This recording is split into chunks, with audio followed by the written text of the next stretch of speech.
ಮುದುಕಿ 60 ವರ್ಷ ಮಿಕ್ಕಿದರೂ ಅರಿವಿಲ್ಲದ ಜ್ಞಾನದ ಮುದುಕಿಯೇ ಕೇಳು. ಹೇಳು. ನಿನ್ನ ಹೆಣ್ಣಿಗೂ ನಿನ್ನ 10,000 ಹಣ್ಣಿಗೂ ನಿನ್ನ ಈ ಧೋಮಜ್ಜಲ ಮಣಿಗೂ ನಾನು ಯಜಮಾನ ಆಗಬೇಕು. ಆಗಬೇಕು. ನೋಡೇ ನಿನ್ನ ಹೆಣ್ಣನ್ನು 10,000 ಹಣ್ಣನ್ನು ಒಯ್ದು ಹೊಳೆಯನ್ನು ಕಾಣಿಸು.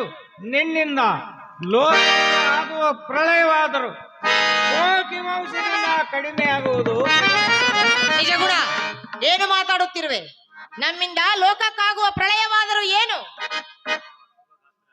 ಅಶುಭ ಗಾತ್ರೆ ಲೋಕದಲ್ಲಿ ಅನ್ಯಾಯದಿಂದ ಗಳಿಸಿದ ಹಣವು ಅದು ಹಣದ ರಾಶಿ ಅಲ್ಲ, ಅದು ನರಕದ ರಾಶಿ. ಅದನ್ನು ಭೋಗಿಸುವವರು ಜೀವಂತ ನರಕದ ಭೋಗ. ಅದನ್ನು ಭೋಗಿಸುವವರೇ ನೀವೇ ಪ್ರತ್ಯಕ್ಷ ನರಕಿಗಳು. ಏನಂದೆ? ನಮ್ಮಲ್ಲಿರುವ ಹಣ ನರಕದ ಹಣವೇ? ಅದನ್ನ ಭೋಗಿಸುವವರು ನರಕದವರೇ? ಲೋಕದಲ್ಲಿ ಯಾರೇ ಆಗಲಿ ಅನ್ಯಾಯದಿಂದ ಗಳಿಸಿದ ಹಣವು ಅದು ಹಣದ ರಾಶಿ ಅಲ್ಲ, ಅದು ಹೆಣದ ರಾಶಿಯು. ಅದನ್ನು ಭೋಗಿಸುವವರು ನೀವೇ ಪ್ರತ್ಯಕ್ಷ ನರಕಿಗಳು. ಲೋಕದಲ್ಲಿ ಸದ್ಗುಣವುಳ್ಳವರು ಸತ್ತ ಸ್ವರ್ಗವನ್ನು ಕಾಣುವುದರಿಂದ ಅವರು ಜೀವಂತ ಸ್ವರ್ಗದಲ್ಲಿ ಇದ್ದಂತೆ ಸರಿ. ಮತ್ತು ದುರ್ಗುಣವುಳ್ಳವರು ಸತ್ತ ಮೇಲೆ ದುರ್ಗಂಧ ವ್ಯಕ್ತವಾಗಿ ಯಾವ ಲೋಕವನ್ನು ಸೇರದೆ ಅವರು ಯುದ್ಧ ಲೋಕದಲ್ಲಿ ಇರುವುದೆಂದು ನಿಶ್ಚಯವಾಗಿ ಭಾವಿಸಬೇಕು. ಇಂಥ ಪರಮ ಪದವಿಗಳಿಂದ ನಿಮ್ಮ ಮನೆಯಲ್ಲಿ ವಾಸಿಸುವುದೆಂದರೆ ಅನೇಕ ನರಕ ಮನೆಯನ್ನು ಪ್ರವೇಶ ಮಾಡಿದಂತೆ ಸರಿ. ಮತ್ತು ನಿಮ್ಮನ್ನು ಮೋಹಿಸುವುದೆಂದರೆ ಅನೇಕ ವಿಪತ್ತುಗಳಿಗೆ ಗುರಿಯ ಮಾಡುವ ವಿಷಯ ಗೊಂಬೆಯನ್ನು ಮೋಹಿಸಿದಂತೆ ಸರಿ. ಮತ್ತು ಮರ್ಮವನ್ನು ಅರಿಯದೆ ನಿಮ್ಮ ಬಲೆಗೆ ಬಿದ್ದು ಮೊದಲಿನಲ್ಲಿ ಬಡತನಕ್ಕೆ ಅಪಮಾನಕ್ಕೆ ಪುರುಷರಲ್ಲಿ ಯಮಯಾತನೆಗೆ ಈಡಾಗುತ್ತಿರುವ ಶುದ್ಧ ಮೂರ್ಖರನ್ನು ತಿದ್ದಬೇಕಾಗಿದೆ. ಕೆಲವು ಬುದ್ಧಿವಾದಗಳನ್ನು ಹೇಳಿ ಹಿಂದಿನಿಂದ ಯಾರಿಗೂ ನಿಲುಕದ ಕಾಲದಲ್ಲಿ ಸತ್ಯ ನಿಜ ಗುಣದ ಗುರುತವನ್ನು ಹೇಳಿ ನಿಮ್ಮ ದಾಳಿಯಿಂದ ದೂರಾಗುತ್ತೇನೆ. ಏನಂದೆ? ನಾವು ವಿಷದ ಗೊಂಬೆಗಳೇ? ನಮ್ಮನ್ನು ಮೋಹಿಸುವವರು ನರಕ ಯಾತನೆಗೆ ಈಡಾಗುವರೆ? ಈಗ ಅರ್ಥವಾಯ್ತು. ನೀನೆಂಥ ಶತಮೂರ್ಖ ಎನ್ನುವುದು ನನಗೀಗ ಅರ್ಥವಾಯ್ತು. ಅದು ಯಾತರ ಮೇಲಿಂದ? ಅಲ್ಲಪ್ಪ, ಇಲ್ಲಿಯವರೆಗೂ ಸ್ವರ್ಗದ ಬಗ್ಗೆ ಈ ಶುದ್ಧ ಭಾಷಣವನ್ನ ಮಾಡಿದೆಯಲ್ಲ ನಿಜಗುಣ. ಆ ಸ್ವರ್ಗ ಎಲ್ಲಿದೆ, ಹೇಗಿದೆ, ಅಲ್ಲಿರುವವರಿಗೆ ಏನೆನ್ನುವರು ಹೇಳು. ಸ್ವರ್ಗವೆಂಬುದು ದುಃಖದ ಅಂಶ ಕೂಡ ಇಲ್ಲದೆ ಸದಾ ಸುಖವನ್ನೇ ಇರುವುದು. ಅಲ್ಲಿ ಇರುವವರಿಗೆ ದೇವತೆಗಳೇ ಅನ್ನುವರು. ಅಂದ ಮೇಲೆ ಒಂದೇ ಒಂದು ಸ್ವಲ್ಪ ಕೂಡ ದುಃಖದ ಲವಲೇಶ ನಮ್ಮಲ್ಲಿ ಇಲ್ಲ ಎಂದಾಗ ನಮ್ಮ ವಾಸಸ್ಥಾನ ಸ್ವರ್ಗವಲ್ಲವೇನು? ಎಲೆ ನಾರಿ, ನನ್ನ ಕೈ ಮುಟ್ಟದೆ ದೂರ ನಿಂತು ದುರ್ವಾರ್ತೆಯನ್ನು ಪ್ರಕಟ ಪಾತ್ರದವರು ಅಂದರೆ ದೇವತೆಗಳೇ. ಅಮ್ಮಮ್ಮ, ಎಂತ ದೇವತೆಗಳು ಪ್ರೇಮ ಕೇಳು. ಏನಂದೆಯೋ ಮೂರ್ಖ ನಿಜಗುಣ. ಈ ಪ್ರಪಂಚದಲ್ಲಿಯೇ ನಮ್ಮಂಥ ಪಾತ್ರದವರನ್ನ ಸೌಂದರ್ಯದ ಖಣಿಗಳು ಎಂದು ಹೇಳುತ್ತಾರೆ. ನಮ್ಮಂಥವರಿಗೆ ನಾಯಿಗಳು, ಭೂತಗಳು, ಹೇಡಿಗಳು ಎಂದು ಹೇಳುತ್ತಿರುವೆಯಲ್ಲ. ನಮ್ಮಿಂದ ಈ ಜಗತ್ತಿಗಾಗಿರುವಂಥ ಪಾಪವಾದರೂ ಏನು, ನರಕ ಯಾತನೆಯಾದರೂ ಏನು?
ಎಲೆ ಪಾತ್ರದ ನಾರಿ, ನೀವು ದೇವತೆಗಳೇ, ಕಂಡವರನ್ನೆಲ್ಲ ಕತ್ತಲಿಕ್ಕೆ ಹರಿದಾಡುವ ನೀವು ನಮ್ಮನ್ನು ಮೆಚ್ಚುವ ತುಚ್ಛರು, ಹೊಚ್ಚ ನಾಯಿಗಳಾಗಿ ಹುಟ್ಟಬಹುದು ಎಂದು ಸಿದ್ಧವಾದ ಮಾತು. ಹೇಸಿಗೆಯಿಂದ ತುಂಬಿದ ಹಲಾಲಕೋರನ ಬುಟ್ಟಿಗಳಂತೆ ಭ್ರಷ್ಟವಾದದ್ದು. ಇಂಥ ಹೇಸಿಗೆ ದೇಹಗಳನ್ನು, ನಿಮ್ಮ ದೇಹಗಳನ್ನು ಮುದ್ದೆ ಇಡುವರು ಶುದ್ಧ ಹಲಾಲಕರು.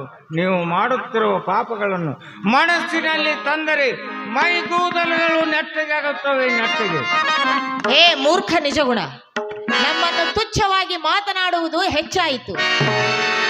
ನೀನು ನಮಗೆ ಮಾಡಿದ ಉಪಕಾರವನ್ನು ನೆನಪಿಸಿಕೊಳ್ಳುತ್ತಾ ನೀನೊಬ್ಬ ಮಹಾಮಹಿಮನೆಂಬುದನ್ನು ಅರಿತುಕೊಂಡು ನಿನ್ನ ಕೈಯಲ್ಲಿರುವ ಕಸಬರಿಗೆಯನ್ನು ಕಸಿದೊಗೆದು ನೀನು ನನ್ನ ಪ್ರಾಣನಾಥನಾಗೆಂದು ಅಂಗಲಾಚಿ ಬೇಡಿಕೊಂಡರೆ ಊರ ಮುಂದಿನ ಅಗಸಿ ಬಾಗಿಲೆಂದು ಕಂಡವರು ಸ್ನಾನ ಮಾಡಿ ಹೋಗುವ ಬಚ್ಚಲ ಕೊಚ್ಚೆ ಎಂದು ಮಾತಾಡುತ್ತಿರುವೆಯಲ್ಲ, ನಿನಗೆ ಬಾಯಿ ಆದ್ರೂ ಹೇಗೆ ಬಂತೋ ನಿಜಗುಣ?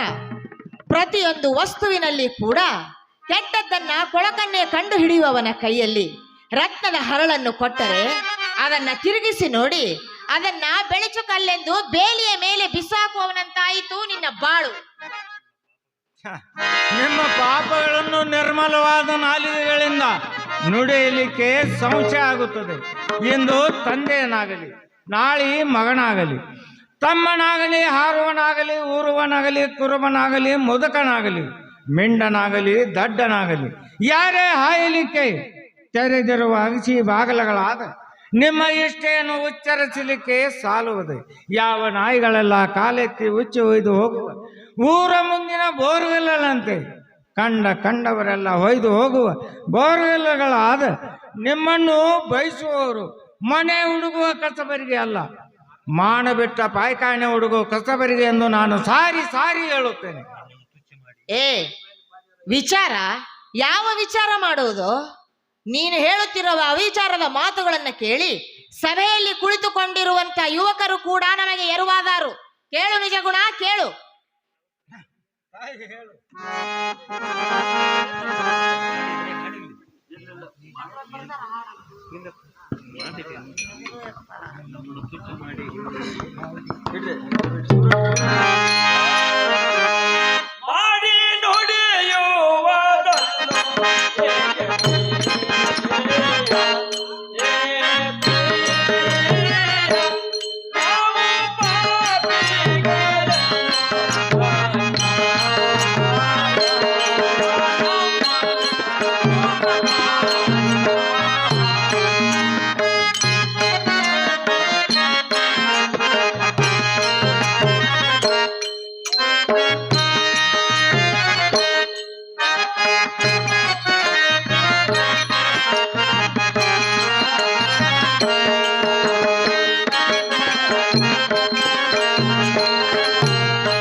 ನಿಜಗುಣ, ಈ ಲೋಕದಲ್ಲಿಯೇ ನಮ್ಮದು ಪುಣ್ಯದ ಶರೀರ.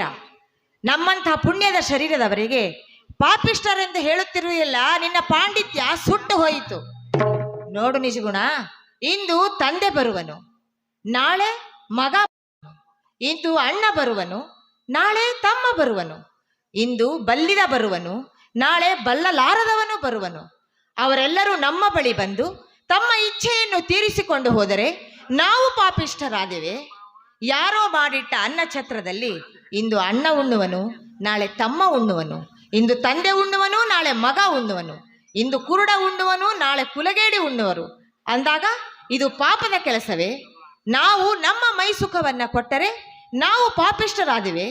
ಏ ನಿಜಗುಣ, 4-8 ಮದುವೆಗಳನ್ನು ಮಾಡಿಕೊಳ್ಳುವಂತಹ ಶಕ್ತಿ ಇರುವಂಥ ಸರ್ದಾರರು, ಸುಬೇದಾರರು, ಶ್ರೀಮಂತರಿಗೂ ಮದುವೆಯನ್ನೇ ಮಾಡಿಕೊಳ್ಳಲು ಸಾಧ್ಯವಾಗಲಾರದಂಥ ಅತ್ಯಂತ ನಿರ್ಗತಿಕ ಬಡವನಿಗೂ ಒಂದೇ ರೀತಿಯ ಸುಖವನ್ನ ಕೊಡುವಂಥ ನಮ್ಮ ಕುಲಕ್ಕೆ ಹೀಯಾಳಿಸಿ ತುಚ್ಛವಾಗಿ ಮಾತಾಡುವೆಯೇನೋ ಮರುಳ ನಿಜಗುಣ.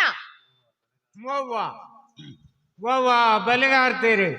ಅಭಕ್ತಗಳನ್ನು ಒಯ್ದು ಕರೆ ಮಾಡಿ ತೋರಿಸುವ ವಾಕ್ಯ ಚಾತುರ್ಯದ ಒಣಕು ಇರುವುದರಿಂದ ಒಳ್ಳೊಳ್ಳೆ ಜನರನ್ನು ಮಣ್ಣು ಮುಕ್ಕಿಸಿ ಬಿಟ್ಟಿರುವುದು. ಸಜ್ಜನರು ಗೋದಾನವನ್ನು ಮಾಡಿ ಪುಣ್ಯ ಸಂಪಾದಿಸದಂತೆ ಸಣ್ಣ ಸಣ್ಣ ಚೂರಿನ ರೂಪದಿಂದ ನಾನು ಗೋದಾನವನ್ನು ಮಾಡುತ್ತೇನೆ. ನಾನು ಮಾಂಸ ಮಾರುವ ಸ್ಥಳವು ಪುಣ್ಯ ಶರೀರವು, ನನ್ನ ಶರೀರವು ಪುಣ್ಯ ಶರೀರವೆಂದು ನುಡಿಯುವ ಕಟಕನಂತೆ ದೇವರು ತಮಗೆ ಕೊಟ್ಟ ಧನ ಧಾನ್ಯಗಳಲ್ಲಿ ಕೆಲವುಗಳನ್ನಾದರೂ ಪರಹಿತಕ್ಕೆ ಉಪಯೋಗವಾಗಲಿ ಎಂದು ನೀವು ದಿವ್ಯ ಗುಣಗಳನ್ನು ದಾಸೋಹಗಳನ್ನು ಇಟ್ಟು ಕೈಗಳಲ್ಲಿ ಇದ್ದದ್ದು ಕಸಿದುಕೊಳ್ಳೋದು. ಪುಣ್ಯಾತ್ಮರು ಸ್ವರ್ಗಕ್ಕೆ ಬಂದವರ ಮೇಲೆ ಕಪಟ ದೇಹವನ್ನು ತೋರಿಸಿ ಕೈಗಳಲ್ಲಿ ಇದ್ದದ್ದನ್ನು ಕಸಿದುಕೊಂಡು ಬರಿಗೈ ಬತ್ತಿಯನ್ನು ಕೊಟ್ಟು ಕಳಿಸುವುದು ನಿಮ್ಮ ದಾಸೋಹವೇ. ಯಾವ ಪುಣ್ಯಾತ್ಮರು ದಾಸೋಹಕ್ಕೆ ಹೋಲಿಸರು ಅದಕ್ಕೆ ನಿಮ್ಮ ನಾಲಿಗೆಗೆ ನಾಚಿಕೆ ಬರುವುದಿಲ್ಲವೇ? ಶಿವ ಮನೆಯಲ್ಲಿ ಹೆಂಡರು ಇದ್ದ ಮೇಲೆ ಇಂಥ ಸೂಳಿಯರನ್ನು ಬಯಸುವವರು ಎಂಥ ಮೂಢರು. ಆಕಳ ಬಣ್ಣವು ಕಪ್ಪು ಕೆಂಪು ಮಾಂಸ ಹಂಡಬಂಡು ಈ ಥರವಾಗಿದ್ದರು. ಹಾಲಿನ ಸ್ವಾದವು ಬೇರೆ ಬೇರೆ ಇರುವುದು. ಬಿಳಿಯ ಆಕಳ ಹಾಲವು ಬೆಲ್ಲದ ಹಾಲಿನಂತೆ ಹತ್ತುವುದು, ಕರಿ ಆಕಳ ಹಾಲವು ಕತ್ತೆಯ ಮೂತ್ರದಂತೆ ಹತ್ತುವುದು. ಇಲ್ಲ, ಹೆಂಗಸರ ಮೈ ಮೇಲಿನ ಬಣ್ಣಗಳು ಅನೇಕ ಥರವಾಗಿದ್ದರು. ಸಂಘ ಸುಖ ಒಂದೇ ಅಲ್ಲವೇ? ತಮ್ಮ ಮನೆಯಲ್ಲಿ ಇಲ್ಲದ ಲೋಕ ವಿಚಿತ್ರವಾದ ಸ್ವಾರಸ್ಯವು ಇವರಲ್ಲಿ ಇರುವುದೇ. ತಮ್ಮ ಮನೆಯಲ್ಲಿ ಇರುವ ಹೆಂಡರನ್ನು ಬಿಟ್ಟು ಇವರಲ್ಲಿ ಇರುವುದೇ ಕಣಿಕ ಜನರೇ. ತಮ್ಮ ಲೋಕ ವಿಚಿತ್ರವಾದ ಸ್ವಾರಸ್ಯವು ಇವರಲ್ಲಿ ಇರುವುದೇ ಕಣಿಕ ಜನರೇ. ನಿಮ್ಮ ಮನೆಯಲ್ಲಿ ಇರುವ ತಿಳಿ ನೀರನ್ನು ಬಿಟ್ಟು ಕಂಡ ಜನರು ಜಳಕ ಮಾಡಿದ ಬತ್ತಲಿನ ರೋಜಿನ ನೀರಿನಲ್ಲಿ ಲಜ್ಜೆ ಇಲ್ಲದ ಮುಳುಗುವ ಯಾವ ದ್ರಾಷ್ಟ್ರನಿಗೆ ಯಾವ ದೃಷ್ಟಾಂತ ಕೊಡದು? ಮೇಲಾಗಿ ಬಂದವರ ಮೇಲೆ ಇವರು ತೋರಿಸುವ ಪ್ರೀತಿಯಾದರೂ ಕರೆ ಪ್ರೀತಿಯೇ.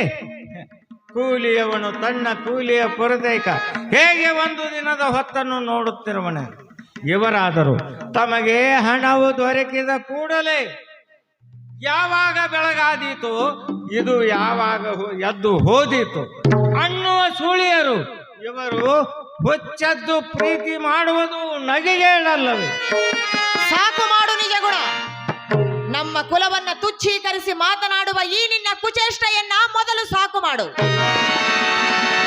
ನಿಜಗುಣ, ಕಂಡವರು ಸ್ನಾನ ಮಾಡಿ ಹೋದ ಬಚ್ಚಲ ಕೊಚ್ಚೆ ಎಂದು, ಕಂಡವರು ಊಟ ಮಾಡಿ ಬಿಸಾಡಿದ ಪತ್ರಾವಳಿ ಎಂದು ನುಡಿಯುತ್ತಿರುವೆಯಲ್ಲ, ನಾನಿನ್ನೂ ಆ ರೀತಿಯಾಗಿಲ್ಲ. ಕೇಳು ನಿಜಗುಣ, ಕೇಳು.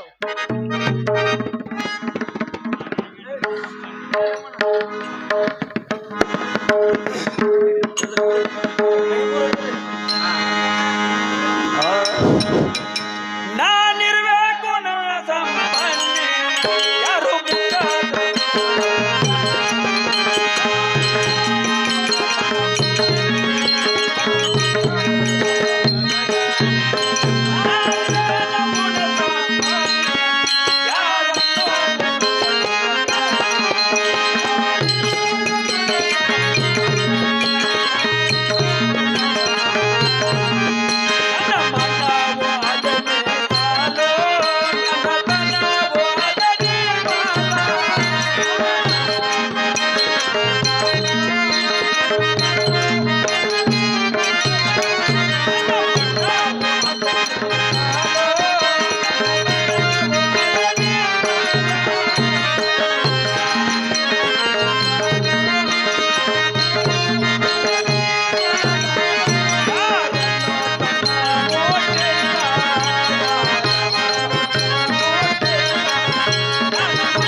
ನಿಜಗುಣ, ಸೂಳೆಯರೆಂದರೆ ಸಿಕ್ಕವರು ಊರಲ್ಲೆಲ್ಲ ಉಂಡು ಬಿಸಾಕಿದ ಪತ್ರಾವಳಿ ಎಂದು, ಕಂಡವರು ಸ್ನಾನ ಮಾಡಿ ಹೋದ ಬಚ್ಚಲ ಕೊಚ್ಚೆ ಎಂದು ನುಡಿದೆಯಲ್ಲ. ನಾನೀ ರೀತಿ ಆಗಿಲ್ಲ. ನಾನು ಇನ್ನೂವರೆಗೂ ಯಾರೂ ಕೂಡ ಮುಟ್ಟದ ಶುದ್ಧವಾದ ಕನ್ಯೆಯಾಗಿದ್ದೇನೆ. ಈ ಲೋಕದಲ್ಲಿಯೇ ಸುರಸುಂದರಿಯಾಗಿದ್ದೇನೆ. ನಿನ್ನನ್ನು ಮದುವೆ ಮಾಡಿಕೊಂಡು ನಿನ್ನ ಸತಿಯಾಗಿ, ನಿನ್ನ ಜೊತೆಗಾತಿಯಾಗಿ ಸುಂದರವಾಗಿ ಬಾಳಬೇಕೆಂದು ಆಸೆಯನ್ನು ಹೊತ್ತಿದ್ದೇನೆ.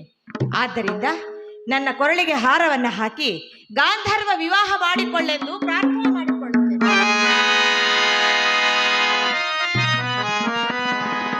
ಇದೇನು, ನಾನು ಪೂರ್ಣಯ ದೆವ್ವನ್ನು ಬಿಡಿಸಿಕೊಂಡು ಬರೋದ್ರೊಳಗಾಗಿ ಇದು ಇದರ ಕೈ ಒಳಗಿಂದ ದಾಟಿ ಹೋಗುವುದು ಹೇಗೆ?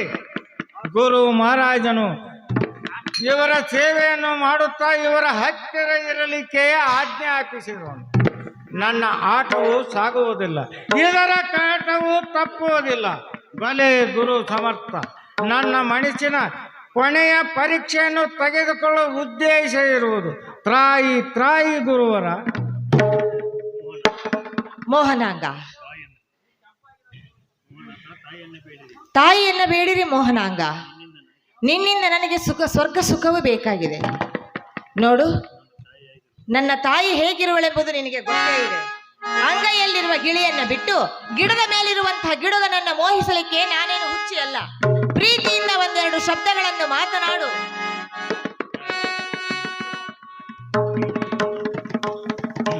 ನಾರಿಮಿನಿ, ಪ್ರೀತಿ ಇಲ್ಲದ ವಸ್ತುವಿಗೆ ಪ್ರೀತಿಯಿಂದ ಮಾತನಾಡುವುದುಂಟೆ. ನೀನು ಒಬ್ಬಳೇ ಅಲ್ಲ, ಈ ಜಗತ್ತಿನೊಳಗಿನ ಸ್ತ್ರೀ ಜಾತಿಯಲ್ಲ. ನನಗೆ ಗುರುವಾಗಿ ಅಥವಾ ತಾಯಿಗಳಾಗಿ ಕಾಣಿಸುವುದರಿಂದ ನಿನ್ನನ್ನು ತಾಯಿ ಅಂತ ಅಥವಾ ಗುರು ಎಂದು ಕರೆಯತಕ್ಕವನು. ನೀನು ಶುದ್ಧ ಕಣ್ಣೀರು ಅಥವಾ ಬುದ್ಧ ಕಣ್ಣೀರು. ಸಂಸಾರ ಸುದ್ದಿಯೇ ನನಗೆ ಸಾಕಾಗಿರುವುದು. ಸುತ್ತ ಅರಿವೆಯಲ್ಲಿ ಏನು ಕಟ್ಟಲಿಕ್ಕೆ ಬಾರದಂತೆ ಹೆಣ್ಣು ಹಣ್ಣು ಮಣ್ಣಗಳೆಂಬ ಮೋಹವೇ ಸುಟ್ಟು ಅರಿವೆಯಂತೆ ಇದ್ದ ನಾನು ನನ್ನಲ್ಲಿ ಕಟ್ಟಿಕೊಳ್ಳುವುದಾದರೂ ಏನು? ಲಗ್ನ ಆಗಬೇಕೆಂದು ಇಚ್ಛೆ ಇದ್ದರೆ ಪುರುಷ ಜಾತಿಯನ್ನು ಹಿಡಿದು ಹೋಗಿಲ್ಲ. ಗಾಂಧರ್ವವನ್ನು ಲಗ್ನ ಮಾಡಿಕೊ, ಬೇರೆ ಒಬ್ಬನನ್ನು ಲಗ್ನ ಮಾಡಿಕೊಂಡು ನಿನ್ನ ಮನಸ್ಸಿನ ಇಚ್ಛೆಯನ್ನು ಪೂರ್ಣ ಮಾಡಿಕೊ. ಮೋಹನಾಂಗ, ನನ್ನ ಅಂಗೈಯೊಳಗಿರುವ ಗಿಳಿಯು ನೀನು. ನಿನ್ನನ್ನು ಹಾರಲಿಕ್ಕೆಂದು ಬಿಟ್ಟು ಗಿಡದ ಮೇಲೆ ಕುಳಿತಿರುವ ಗಿಳಿಯನ್ನು ಕರೆದುಕೊಳ್ಳಲೆ?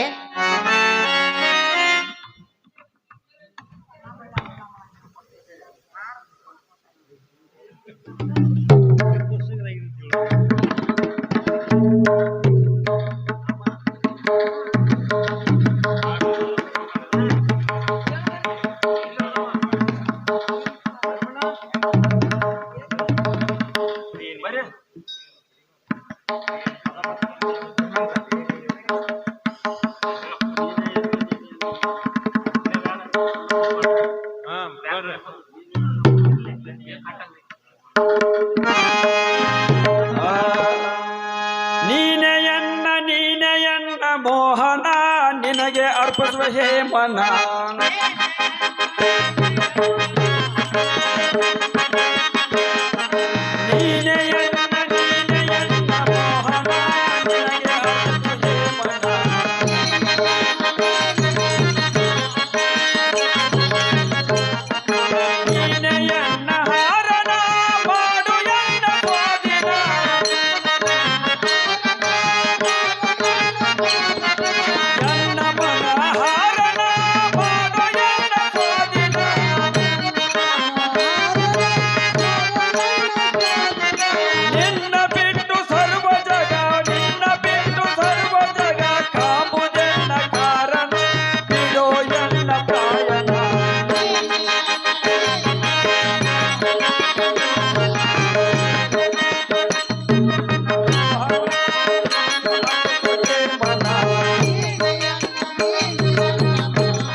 ಪ್ರಿಯ ನಿಜಗುಣ, ನಾನೀಗೇನು ಮಾಡಲಿ?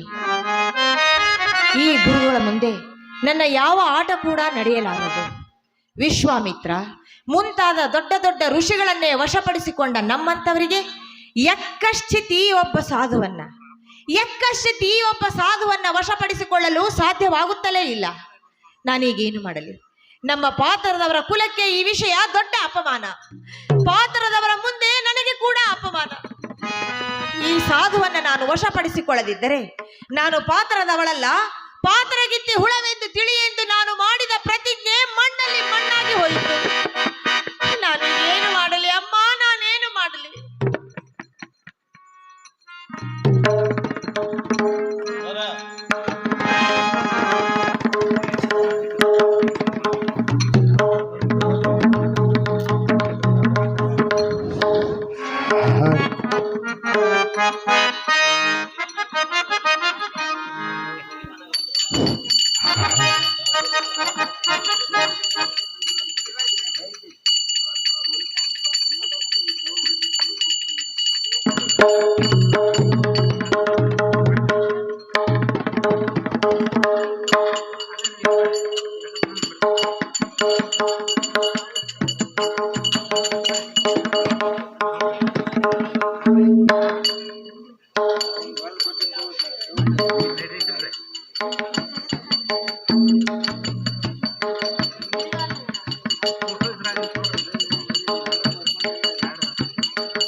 ಕೆಂಪಣ್ಣ ಸಿದ್ಗೌಡರ್ ಸೊಸೈಟಿ ಇವರು ಕಮಿಟಿಗೆ 201 ರೂಪಾಯಿ ಕೊಟ್ಟಿದ್ದಾರೆ.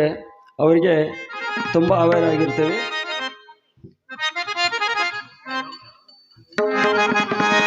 ಅದೇ ರೀತಿ ನಿಜಗುಣಿಯ ಪಾಠವನ್ನು ಕಂಡು ಆ ಕಲೆಯನ್ನು ಕಂಡು ಶಿವಪ್ಪ ನಾವಿಯವರು 101 ರೂಪಾಯಿಯನ್ನು ಕೊಟ್ಟಿದ್ದಾರೆ. ಅವರು ಬಂದು ಸ್ವೀಕರಿಸಬೇಕು.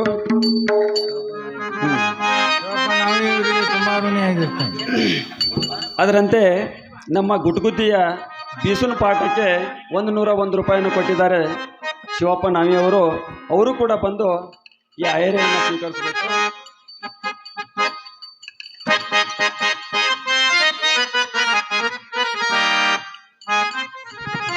ಶಿವಪ್ಪನ ನಾವಿಯವರು ನಮ್ಮ ಬಿಸಿನ ಪಾತ್ರ ಮಾಡಿದಕ್ಕಾಗಿ ಅಲ್ಪ ಕಲೆಯನ್ನು ಕೊಂಡು ಅವರು 100 ರೂಪಾಯಿ ಕೊಟ್ಟಿರ್ತಾರೆ. ಅವರಿಗೆ ಒಂದು 100 ರೂಪಾಯಿ ಎಲ್ಲ 1000 ಸ್ವೀಕರಣೆ.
ಅಡಿಯಪ್ಪ ಚೌಗಲ ಅವರು ಈ ನಿಜಗುಣಿಯ ಪಾಠವನ್ನು ಕಂಡು 101 ರೂಪಾಯಿ ಕೊಟ್ಟಿದ್ದಾರೆ. ಅವರು ಬಂದು ಸ್ವೀಕರಿಸಬೇಕು.